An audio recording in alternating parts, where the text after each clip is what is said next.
Hello to everybody. Time to start. I see a lot of new faces who came back, so this is really beautiful from different location of the world. So this is unbelievable. So the section that we're going to discuss today, those of you who the first time showing up on Monday, what we do, we take the 5 books of Moses, we divide it into 52 sections, and you have 52 weeks in the year, those of you who didn't know. And every week we have a discussion about what's the message, what's the consciousness that we can get from it. And what I use usually different kind of commentary, more the spiritual commentary, the Kabbalistic commentary from thousands of years ago. And instead of just pushing this is the law or this is the way it is. And I hope you find it fascinating like I do and excited. So let's start. Those of you can watch it either on Zoom or either you can watch it on the vitaltransformation.org and Facebook. So these are the 3 channels you can watch it to make it accessible and available. And like this, you can share it with your friend. You can do a watch party on Facebook and share it with people that you love. And step by step, more we get people to listen and to study on Monday evening. Here it's evening at 6 p.m. In New York it's 9 p.m. At London I think it's a little bit late. So to give a chance to your friend also to watch something spiritual, especially in this time. So it will be nice of you to share information with your friend. Anyway, so the section starts with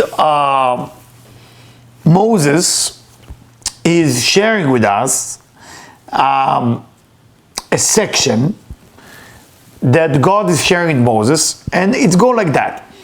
I want you to know, I want you to see, I'm giving you today a blessing and a curse. And of course the question we need to ask, the mighty God, the mighty Moses, why you have to say curse? I'm giving you a blessing. You're coming to my birthday, you give me a gift. When are you coming to my birthday and you tell me, hey, listen, I have 2 gifts, one is a curse, one is a blessing. It doesn't work like that. Give me only a blessing. Why God or Moses in the name of God is saying to us, I'm giving you a blessing and a curse. And he continue, the blessing, if you will be able to listen to the way that God created the world and what is the right path. And the curse, if you will not listen. Now, on a superficial level, it sounds like there is a marketing team for God, and that marketing team wants us to follow God. That's what it seemed like. But when you getting into the deeper meaning of understanding spirituality, you need to ask, not if there is God or there isn't, what is God? Before you believe in something, you have to study what it is. I meet people sometimes that say, I don't believe in God. And I meet also people who go in fanatically, I absolutely believe in God. But don't you think that we need to address that concept called God, the divine, mighty one?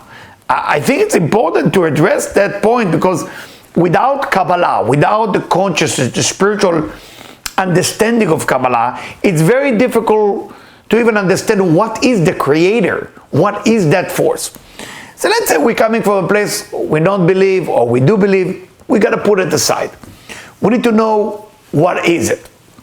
So, and I can only share with you information that I know based on book that I read, based on book that was written 3,000 years ago, 4,000 years ago. I'm only passing to you the information, what I think is the truth. It makes sense to me, and I hope it will make sense to you as well. So the creator, the force that's called the creator, is a force that created basically everything. Us as human beings, animals, vegetables, and minerals. And that force that created those physical things is the lowest level of what we call God in Kabbalah. There is a higher force, much more above that, that not involve in the creation of the little details of the physical thing, that force only did one thing. I want to give. I want to share. I want to love. For that force, the Kabbalists call creator. So if you want to define what is a creator wants to share and love endlessly. We cannot understand the concept endlessly because the brain of a human being can only relate to something with an end. Endless, very difficult, actually impossible for the brain to capture.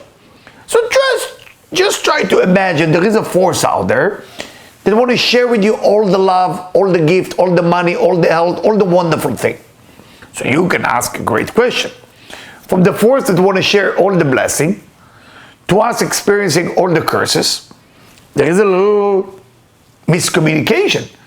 That force want to give you 100% good, and you are receiving maybe 5% good. What's going on?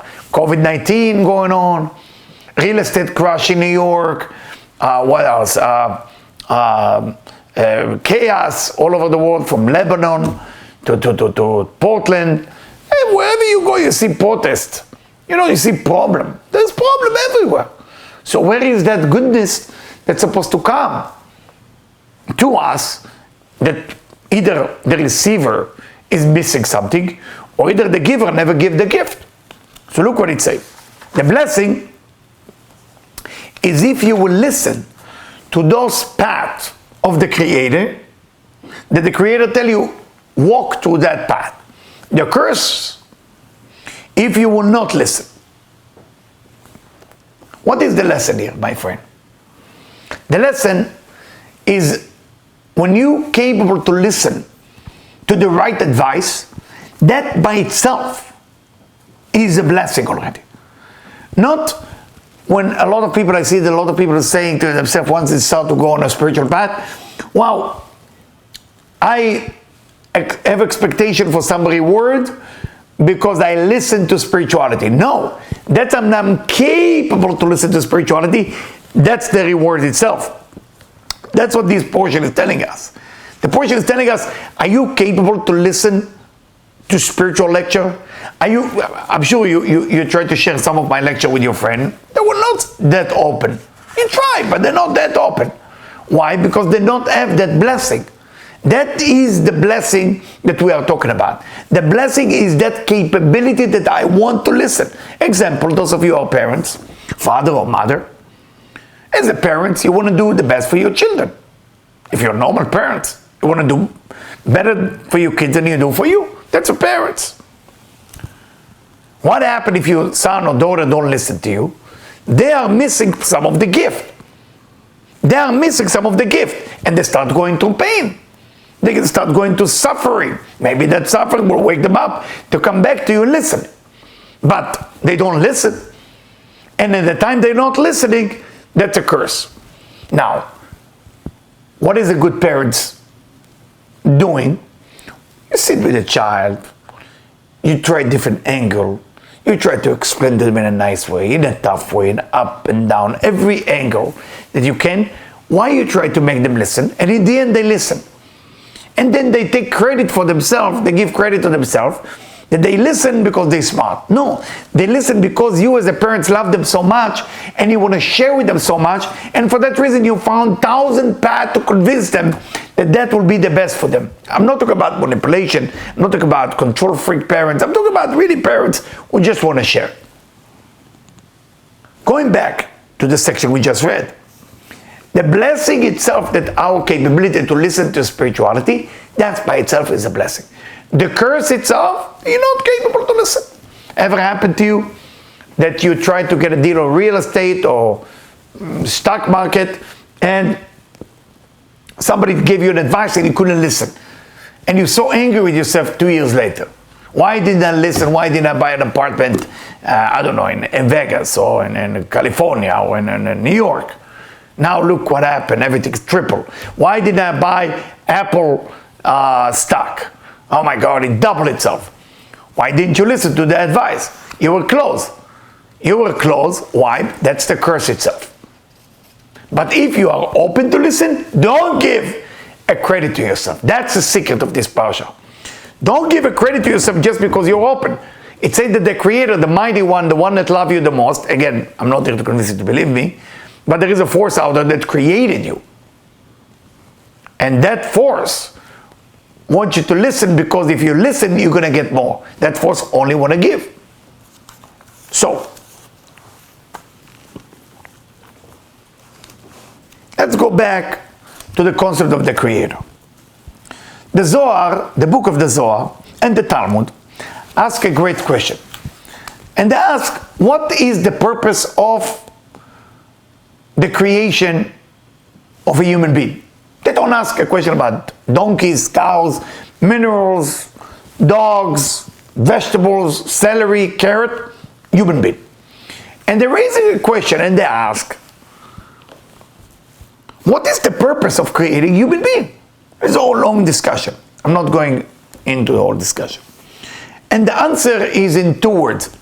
Le'etiv lenivrav. So the Creator can do good to the one He created. So the Creator can do good to the one He created. So the whole idea is to do wonderful thing to the one who created.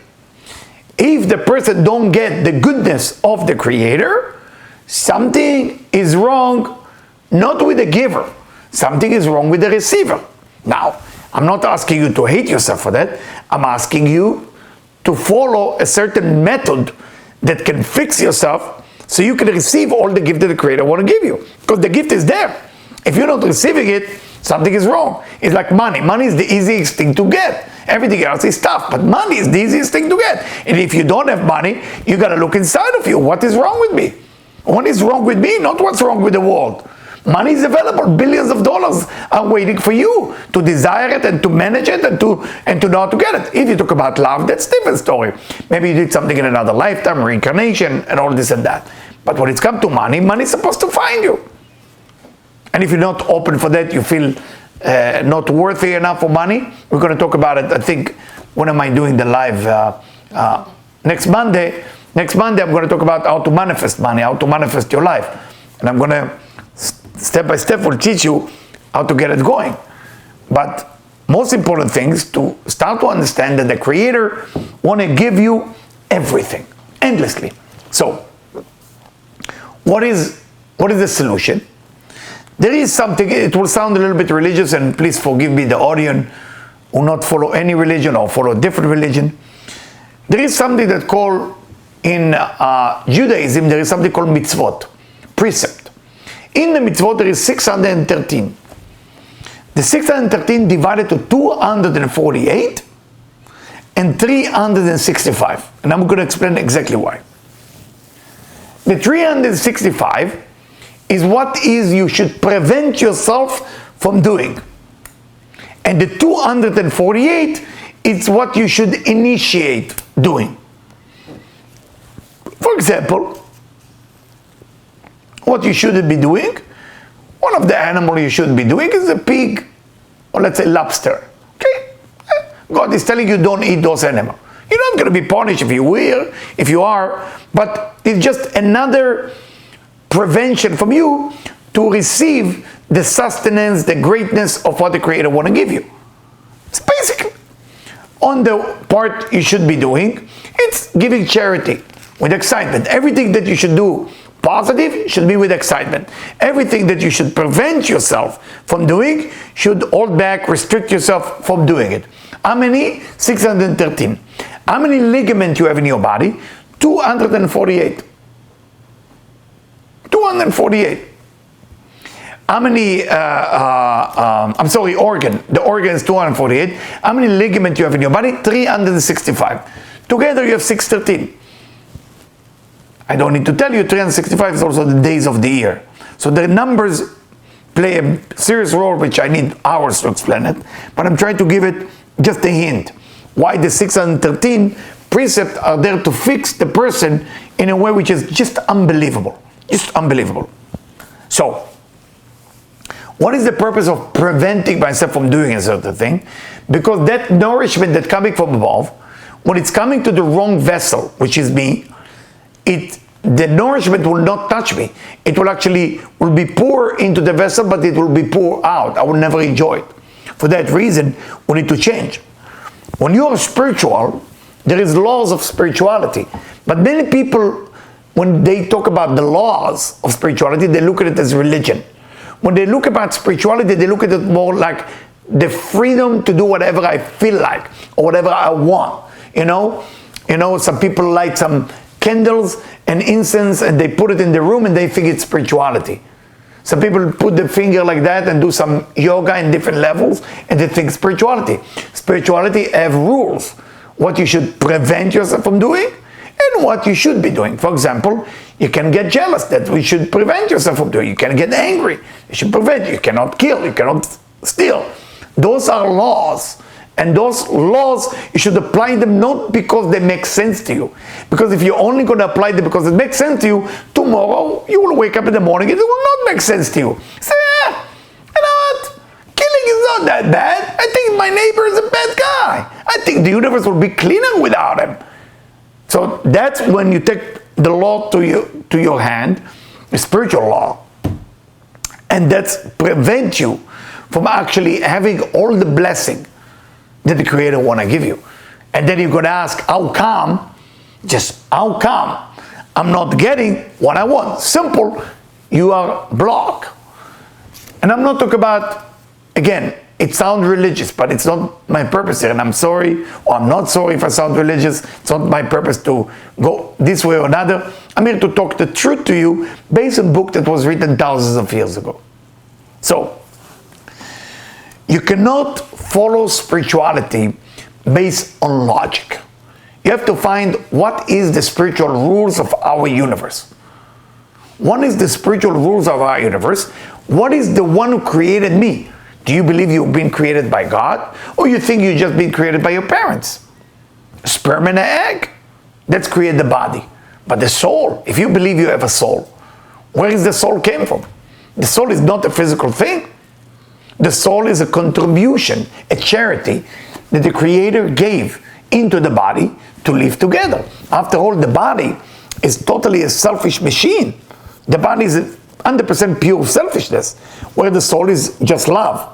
You put selfish force together with the loving force together. That, my friend, is tough. And that's what we made from. So who are we? Are we the soul? Are we the body? Well, it's difficult to answer that. There is a book that was written by an Iraqi rabbi about 150 years ago. It's called Duty of the Heart. Duty of the Heart. And the rabbi name is Rabbeinu Bachya. And he asked that question, who are we? Are we the body? Are we the soul? And he said that we are the consciousness.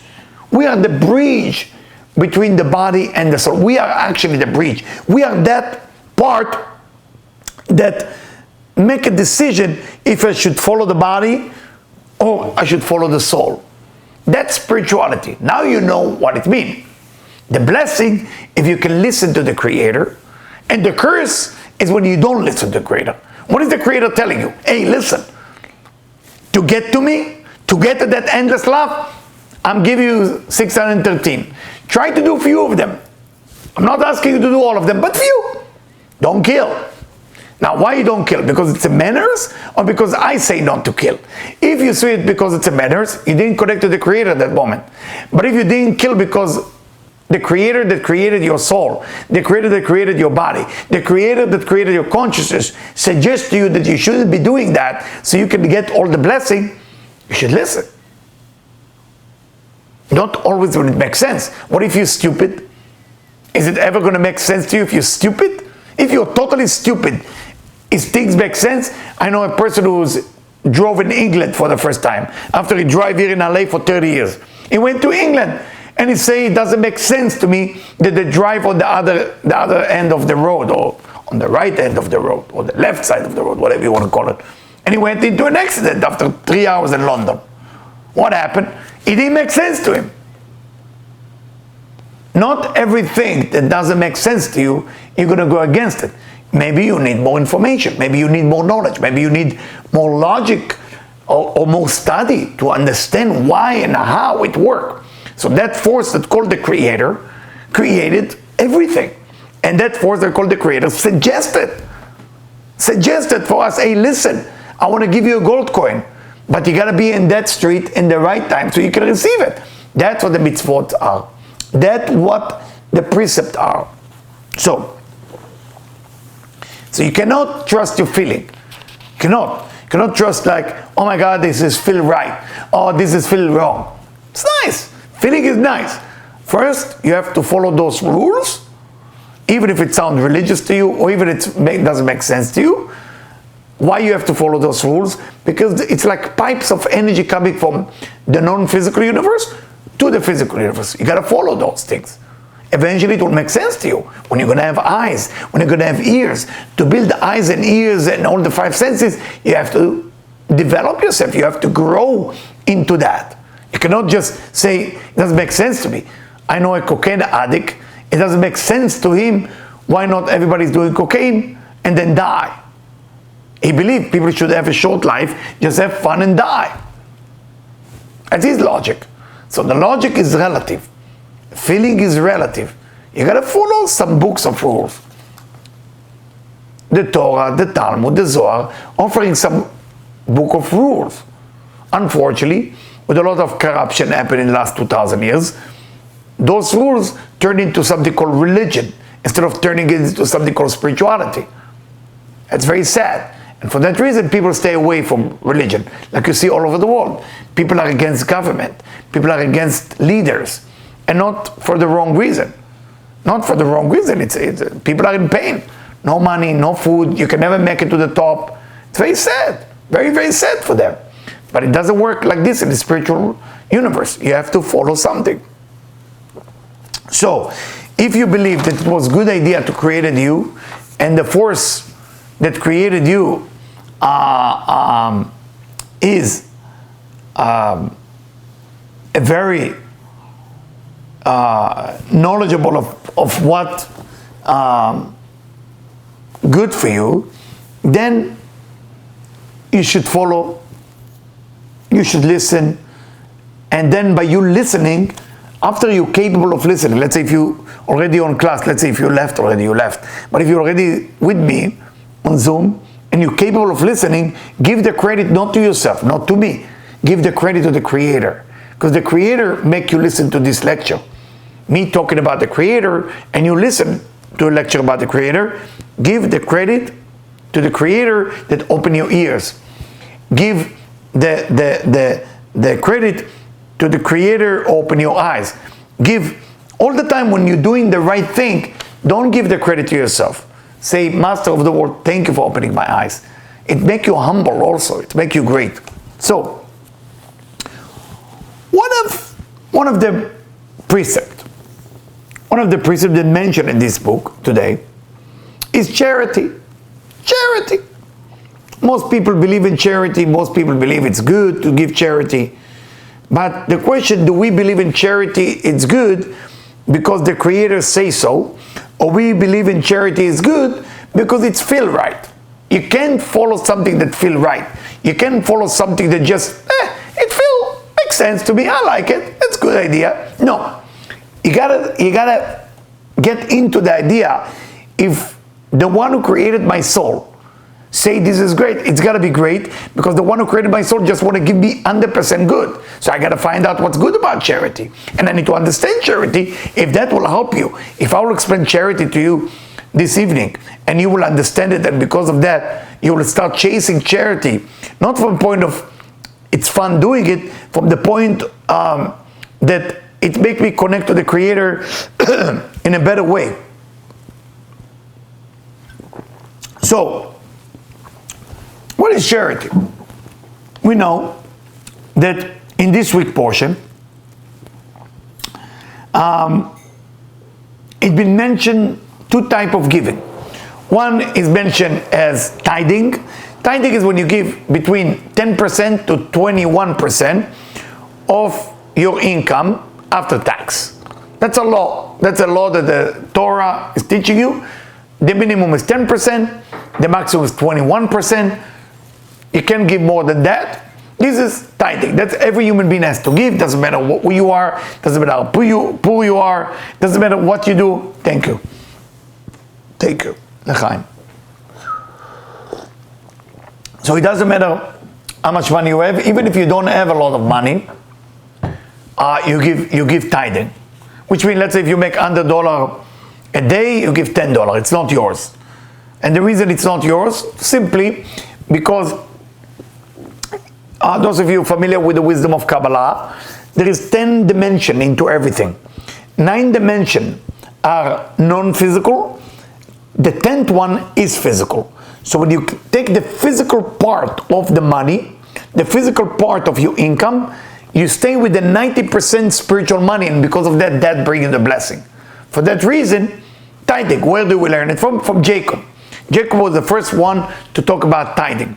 So for that, it's very common among Christian, among Mormon. Mormon are the most famous for tithing. Christian, Jewish, Muslim, all other religion is just to give that 10%, make you capable to remove the physical part of your money and connect only to the spiritual essence of your money. So what is charity then? Very good question. Charity is not something that you have to do. Is something that you give to save your soul. But you're gonna give it with the happiness. Which means if you give it not with the happiness, those of you who remember the movie Ghost with the Whoopi Goldberg, when she gave that check to the ghost or whoever, to charity, to the nun, and she said, "Thank you, bless you, my child," and she kept fighting with it. The act is okay. The happiness was not involved in it. Charity has to be done with true amount of happiness, because remember, it's part of those 248 mitzvot precept that you're doing in a positive way. That has to be done with excitement. The 365 precept has to be done with more retrieving, with restriction. That part, you don't have to be super happy when you do that, because you're letting go of things. But the 248 precept, you got to do with happiness. So the Zohar is teaching us, when you give charity, you're giving it to save your nefesh, to save your soul. If you want to save your soul, you want to save your conscience, you want to save something, this is the trick. This is the method, the secret, what should I call it, technology to save your soul. Well, tithing is mostly to save your body, to save your business, to save physical thing. But when you want to save your soul, you want to save your consciousness, you want to save the way you think, you want to save things around you, more the awareness, and moving from oblivious to aware, you need charity. And for that, my dear friend, you gotta grow. You gotta grow. And how come sometimes you meet the wrong people who ask for charity, and you give them the money and they go and buy drugs, cocaine, alcohol, they go kill people with your money? Why did you end up with the wrong people? Or why the wrong people end up with you? Why they stealing your money? Why? Explain to us a book by the name of Arve Nachal. Those of you who don't know, Arve Nachal is a rabbi by the name of Rabbi David Shlomo Ifshitz. It's explained to us in Arve Nachal why you end up with the wrong people who want to take from you. When you're about to give, you not include true happiness with that. It's almost like, I was once going door to door. Those of you know Brooklyn. I don't know how many of you live in Brooklyn, but when you go door to door on Ocean Parkway, those of you know Ocean Parkway, door to door. And some people in the summertime offer you a cold drink. Some people don't offer you a thing. For some people, you're so thirsty, dehydration is so bad that you ask if you can have a glass of water, and they give you a little bit of water like that. Why is that? Because they not give it with happiness. When a person don't give it with happiness, then the next person who's going to come to them will take advantage of them. When you not give charity with happiness, you're always going to give to the wrong people. It's not the wrong people's fault. It's me not want to do it with love. And I have to tell you, I'm blessed because I grew up with a mother always give charity. Even if we didn't have that much, she always give charity. And her rules were simple. If somebody put their hands down, we give. We don't judge, we don't ask. So about 2 months ago, I told my mom, you know, that lesson that you taught me about giving to whoever asks and do it with happiness, even if I don't have sometimes, it stayed with me for the rest of my life. And it changed me.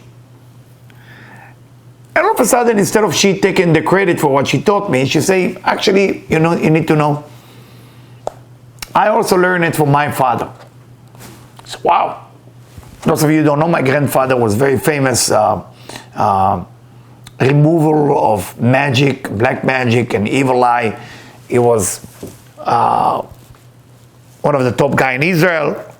It come from his father, Chacham Mordechai, Rabbi Mordechai. So it's a generation. I do that sometimes when people really need help, to remove the evil from the spirit of a person. And so he taught her that too. When you give with happiness. If you cannot give charity with happiness, then you stuck. Because why you don't want to give? You don't want to give few reasons. Either you feel some people take advantage of you, either you're cheap. And then why cheap is not by choice. You need to know, don't hate yourself if you're cheap. Cheap is not, it doesn't make you a bad person. People who are cheap are not bad people, they're great people. Cheap, being cheap according to the Zohar, and according to King Solomon, it's even before the Zohar, King Solomon called the concept of being stingy, וגם אני ראיתי מחלה רעה תחת השמש. I translate, I also saw a disease really bad under the sun. It's an old language of the 3,200 years ago. So what is King Solomon teaching us, the wisest man ever? That the non-ability to give, when a person cannot be generous, is not because they choose not to be generous. The person can be the greatest person ever. They just can't give. It's a disease. It's just a disease. I have to tell you that I grew up with two parents. My father, may he rest in peace, was not so much into giving. Doesn't mean he was a bad guy. He was just grew up as an orphan, and for him to survive was everything life is about, was to survive. My mom grew up with an education of a father, of a grandfather, that giving is the most important thing. So sometimes you don't get that education. And I was pretty confused because my father would advise not to give, my mother advised to give, you know, and sometimes you see that the people take advantage of you. So how come? So here in the book Or Ne'erav, we explain that without the charity, you cannot grow to the next level. And it's not about how much, it's about the initiation to give instead of somebody ask from you. You're chasing the opportunity to give. You're not waiting for somebody to tell you, hey, can you help? No, you're looking for what to give. Those of you who don't know, I think few people know that usually in the month of Adar and in the month of Kislev, you know, please don't rob me what I'm going to tell you. So I usually go with cash in my pocket, and I tell my kids the same thing. And whoever asks, we have to give. We don't ask any question. Because the book's writing that in the time of Purim, the time of holiday in Purim, and the time of holiday of Chanukah, a person has to look for opportunity, where can I give? I just can't wait for somebody to come and say, hey, I need bread, I need food, I need wine, I need something. And this is the time that everybody has to chase the receiver. But if you can do it all year long, like looking for where can I give? Where can I give? Now, is it only money? Well, it starts with money. You cannot start with volunteering. You have to start with money, so don't cheat the system. Some people say, hey, look, you know what? I can volunteer, that's giving. I can give an advice, that's giving. No. Go to your account, and today you have 100, tomorrow you're going to have 98. You have to see that things went down. And then, only then, you start meeting the right people you give charity to, and then you're opening that blessing to start meeting the right people, and those right people start bringing life to your soul. Now, some of you, I'm sure, are angry now, upset. You feel like by me teaching it, maybe it's not fair. I caught you off guard. Why should I give? Because you need to give. If it bothers you, the concept of giving, you have to give. Not able to give, it's a disease. It's the worst sickness a person can have. You got to learn to give. And yes, it starts with money, then time, then love. Not the other way around. I know a lot of people tell me, I can give love and volunteering. Don't touch my money. No. The Zohar, the Talmud, the Torah said you have to start first with money. Money includes everything. Money includes cash. Money includes clothing. Money includes food. But it has to be something that you pay for it with your own, they call it in the time of the Talmud, they call it with your own blood. Because the money considered like your own blood. You work for it, you sweat for that. That's your own money. It's very difficult to give. Again, this is beside the tithing that you are giving. So, Arvei Nachal, the book Arvei Nachal explained to us that without a person is doing charity, chasing charity all day long, a person cannot actually create an opening for their soul to listen. They may be going to hear the voice of God. They may be going to hear the voice of the angel. They may be going to call themselves spiritual. But eventually, it's not going to work. You got to hear, you got to connect. And connecting starts with what? With what the Creator is doing. What is the first act of the Creator? What did they start with? Sharing. Loving. The Creator is only love, only giving. Can you imagine if you ask from the Creator, you pray to the Creator, say, hey, please, I need more money, going short a little bit here, please help me. And the Creator say, I can volunteer if you want. I can come to your house and dance with you. No, you got to be sensitive. You got to be sensitive to the need of people, sensitive for the need of organization, and don't wait for them to ask you. Because if they already ask you and you give, they get the benefit, by the way. You can get the benefit while they ask you if you do it with super happiness. Like you're chasing them. Chasing them. You know, I cannot mention name because I'm not allowed by the Talmud. Talmud not allowed me to give compliment directly. So, we're living here in LA, and there is people who know that I love mikveh. Mikveh is where a man merge into a water, and by doing that, the person clean their soul and they can pray better, connect better. And according to Kabbalah, a man need to do it at least twice a week, at least, that's the minimum, or every day if he can. So, since they closed the mikveh on March, you know, it's very difficult for me. A shower and different things. I don't have that pool in the backyard, so I can do it. So, one of my students decided to order on Amazon an old jacuzzi that you, what do you call it when you pump it up? Pump it up. You pump it up, jacuzzi, unbelievable. And this Shabbat, I was able to actually do a mikveh outside under the sky. Please don't sneak, because you might see me going in, this and that. It's behind the car, so don't go, don't come. And the idea is, I was thinking about, and I asked my family, why does he have the merit to do it? I mean, I have about 300 students, they all know what I'm doing, they all follow my way. Why did he become the person to give me that charity? Why not somebody else? Why him? Actually, I wanted to be somebody else so somebody else can get benefit. I didn't even think to myself, Maybe I should get it. He came up with the idea, he came up with the delivery, he came up with everything. The story is not the end. You know what happened? When they deliver it on Friday, it's arrived to somebody else's home, different neighborhood. There's no way they're gonna find me. They don't even know I exist. They found us. I have no idea how. I guess it was written something in the bottom, right? Debbie's name. They saw Eliyahu Jian name. They started looking online. They found Vital. Then they found us. And then they said, come pick it up. We went pick it up. And we built it here in the backyard. I said, wow.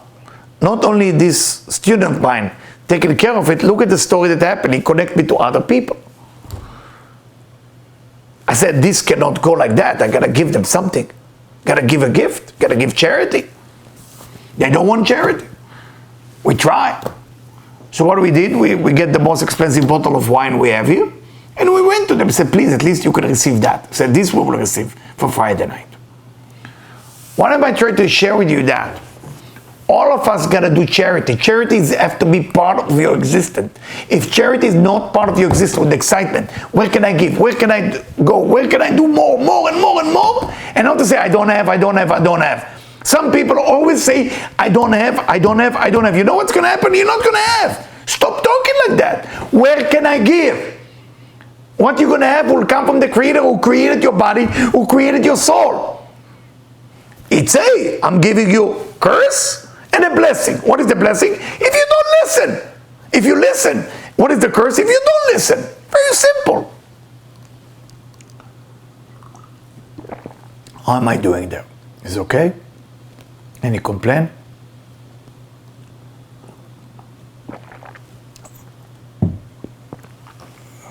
Somebody asked me,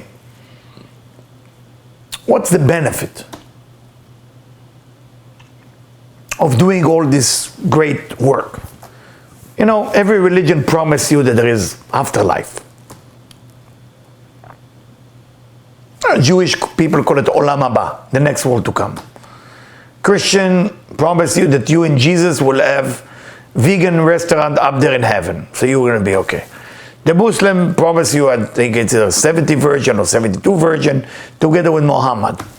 The Hindu, I don't know what they promise you. Maybe Buddha and you will go skydiving. I have no idea what. Everybody promise you that if you do good, you're going to be okay in that non-physical universe. The book I'm reading from, Arve Nachal, Rabbi David Shlomo Ifshitz. Right? There is 3 levels to our existence. One level is this physical universe. Second level is the next world to come after people die. And third level is Tchiyat HaMetim, when it will be what we call the resurrection of the body. Let's talk for our physical universe. In this physical universe, they give us tests. Everybody has to go through pain. If you didn't go through pain yet, something is wrong with the system. You got to go through pain, and when you're going through that pain, it's a test if you can climb to the next level. Why you have to go through that pain? I heard it from Rabbi Sinai. Rabbi Sinai is a great follower of Rav Ashlag and great speaker of Ashlag lectures. Wonderful guy from Israel. And the way he explained it, the reason I use his explanation, because I really enjoy what I say. The way he explained it, he said, how do you grow in this world? You have to have some tests. How do you grow from being a baby to being mature? If you are a baby, it still depends on your parents, it depends on everything around you. You're never going to get out of the house because it still depends on everything you're getting here. You're still breastfeeding from your family, from your parents. When you start to struggle with your life, what happened then? You have to make some choices, wrong choices or right choices. And that's what makes you actually climb. Those things that what we call free will, that was given to you, you are basically running into free will. And that free will, whatever you do good or bad, depends a lot on what you're doing in this physical universe. Now, when you do well, spiritually well, the soul benefit. When you do physically well, the body benefit. Don't forget what I said in the beginning. Those two forces are not getting along. Everybody opened the UN building for the nations all over the world. But we need the UN building for what the body and the soul are going to do together. So that force called the body, the most selfish thing, and the soul, which is the most giving thing, are living together. We're living in this physical universe, and we need to sift. We need to make clarification of these two forces. For that reason, when you give charity, it's not easy. The body say, I don't want to give. The soul say, please give. They're fighting. Not easy fight. After a person dies, they go to the upper world. The soul go back to where? To where it belongs, to the bank of the soul. The soul not belong in this physical universe. This physical universe, the body belong here. That's why the body, it's easy to enjoy the physical universe. The soul is very difficult to enjoy the physical universe because the soul is spiritual. It can't enjoy everything spiritual here. For that reason, people tell them, hey, you want to study spirituality? Say, yeah, leave me alone. Let me dance, let me have a drink, sex, drugs. That's good. That's body. That's body. But the soul, it's non-physical. It's not tangible thing. You can't touch anything that the soul is connecting to. So in the upper world, the body going to cleansing. The soul also have to go to cleansing because when the soul is in the body, it gets dirty. Whatever you're going to call it, hell or heaven, whatever you believe in it or don't believe in it, doesn't matter. But there is a certain school up there that prepare you either for another lifetime, either for a reincarnation in a body of a human being or animal or whatever you have to go to. Is that it? No. That's not the goal of who we are. Eventually, the third, after the world to come, after that Olam Haba, what we call Olam Haba, there is coming back to this world when the physical body and the soul learn to live together. And then the body will live forever. That's the goal of our universe. To come back after the Olam Haba, after that school, into this physical universe, when the body lasts forever and the soul lasts forever. Nobody died. That's the goal. For that reason, when we hear about somebody who died, or when we have a fear of death, it's coming from the memory that is inside of our DNA of the soul, DNA of the body. It's in our gene, the memory of the future, not the memory of the past. We know what's coming, that we're supposed to live forever. We know that the soul's supposed to stay here. We know we're supposed to be spiritual. We know the process. But it's difficult living in this physical universe and just listen to the soul all day long. Why you want to tell me you don't hear your voice? You don't have an inner voice to say give. Don't be too cheap. Give extra money for charity. Give extra money for tip. Come on. Don't be cheap. Some people are so cheap on the tip. Give. Give to the waiters. He wasn't that great. So, it's not for him, it's for you. You practice giving. I told you about my friend in Miami. I think he allowed me to mention his name. His name is Daniel Zinker. You know, Daniel Zinker teach me a lesson of life. I will never forget that lesson. We were in a restaurant, and it was the worst service ever restaurant. You know what he did? Danny is my teacher. He called me that I'm his teacher, but he teach me that. We're sitting, he gave extra tip to the waiters, like 25% tip. I'm looking at him and said, it was the worst, nothing, there was no food. And he start laughing, he make me laugh thinking about it.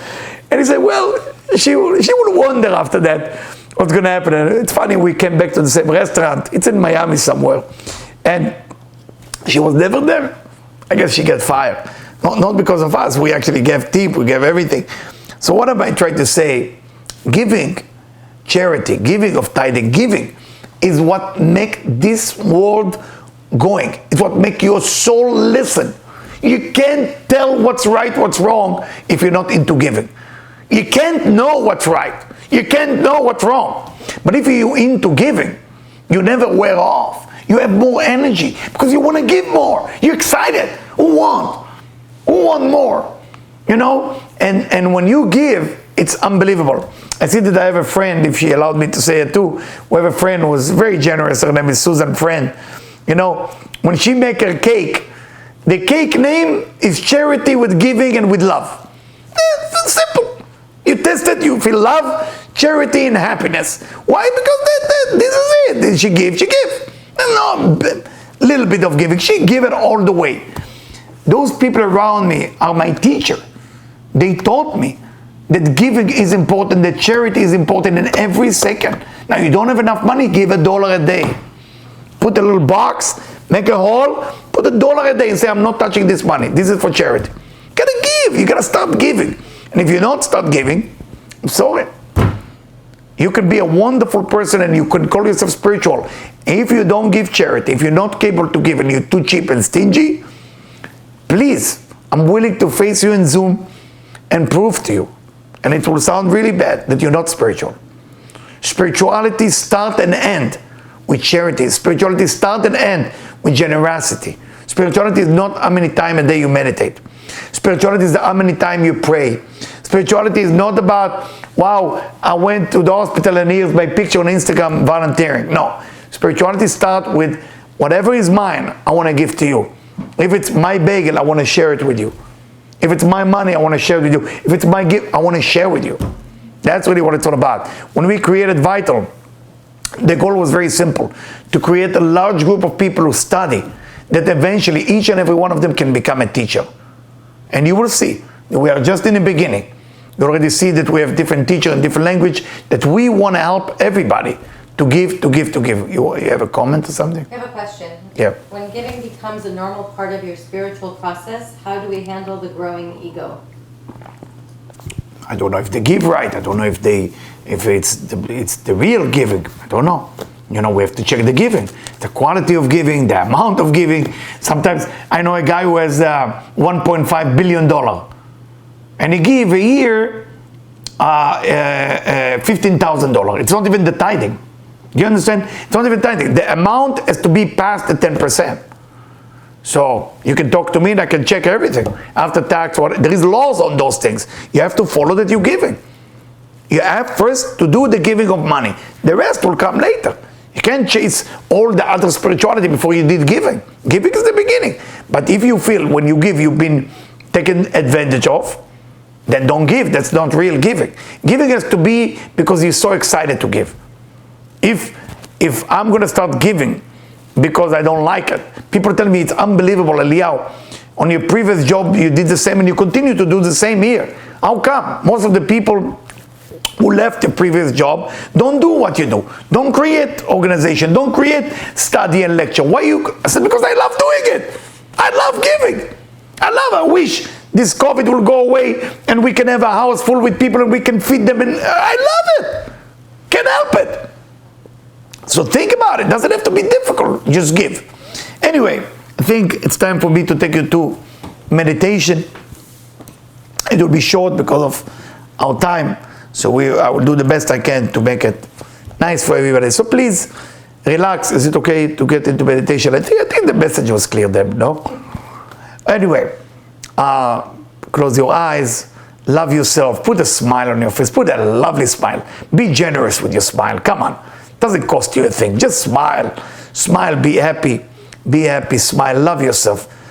Say the name of yourself 7 times without other people can hear it, which means you're whispering it, so only you can hear your name, but do not, if there is somebody next to you, they should not hear you to that far. It's just whisper, for example, it's like that, Eliyahu. Okay? That how you say it. So you say 7 times your name, please.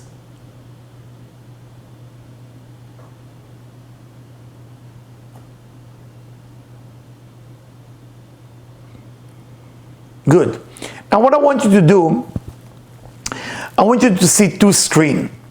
On the right screen, what is that you think that you should giving in a charity? What do you think the amount that it's possible for you to give? So put it on the right screen.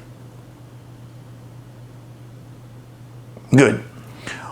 On the left screen, I want you to put an amount that definitely it's above your mean. There is no way that you can give such an amount. Please put it there.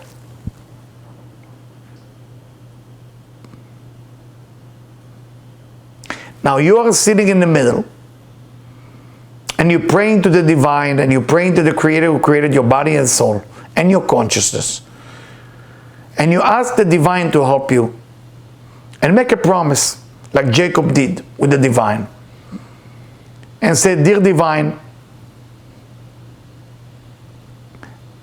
I want to commit without promise that whatever I see on the right screen, I will start giving it in a regular time, regular basis. I'll start giving it.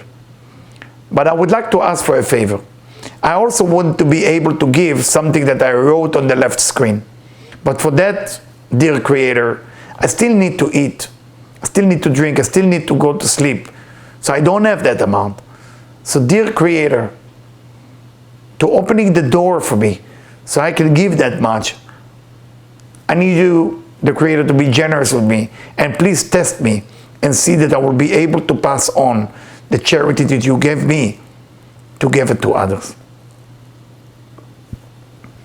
Open your hand as the 10 finger in Hebrew called Eser. 10 finger is Eser, 10. 10, the number 10 is Eser. The word for being rich is Osher, the same letter. So to receive the power of being rich coming to your 10 finger, by the way. You're activating all the money in the world to coming through you, not to coming to you. So you can be generous with others. And of course, be generous with yourself.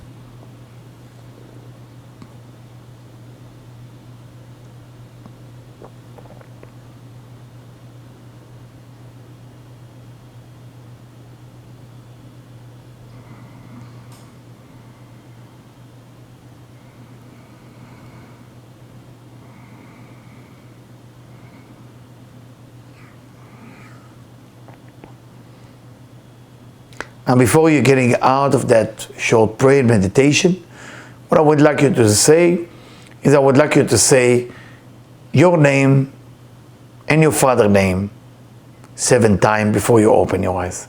Eli, open them.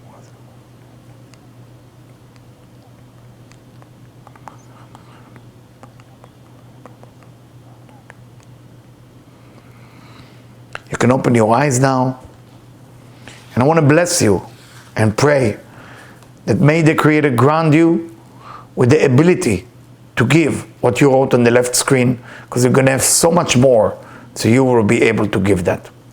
Thank you for joining me tonight. And if I shook you a little bit and I make you a little bit on the edges, I'm not apologize for this, because you will see the benefit later. Thank you and have a great evening. Thank you. Is there any question before I go? Or you want me to say thank you first for the people? Oh, usually. Thank you, Susanna. Thank you, Karen. Thank you, Marsha. Thank you, Cynthia. Thank you, Mark Bloom. Thank you, Sharona. Thank you, Des. Thank you, Luisa from Australia. Thank you, Nicole. Thank you, Jacqueline. Thank you, Dr. Ella. Thank you, Sabina. Thank you, Andrea. Thank you, Michelle. Thank you, Alan Ashkenazi. Thank you, Linda. Thank you, Faith. Thank you, Michael Englander. Thank you, Gabriela. Lydia Vega from Mexico. Thank you, Darlene Williams. Camila Goldsmith. Erta Aket. And Vegas. And I think it was another person that was there. I guess they left. And thank you to Anna Maria that I saw in the beginning, but I don't see her now. So thank you, everybody. And you have a wonderful, wonderful evening. Make sure you celebrate. Be generous with yourself. Be generous with others. Thank you.